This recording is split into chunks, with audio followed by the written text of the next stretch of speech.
nhớ trong đây trong phong sẽ đỡ nè nu nó cho các tôi muốn chiêu xí đua lại nữa đang từ nhau dễ to nữa cho chân chiêu xí nên chỉ đỡ xứ là chiêu nhiều tuần chiêu xí nữa cho chơi xí nó là chỉ đỡ xứ là chỉ số nhiều nữa rồi cho không nó không hậu nhau nó muốn chỉ kỹ xứ chỉ đỡ xứ chỉ số nhiều nữa là tự nhiên chiêu xí to nữa tuần chiêu xí nữa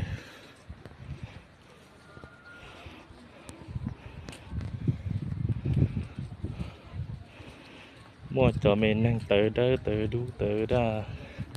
tới lia tới chúa mua tí xí li tí chân năng tới lia tới đủ tới đó tới đó tới chúa tôi tí xí li tuần chiêu xí nữa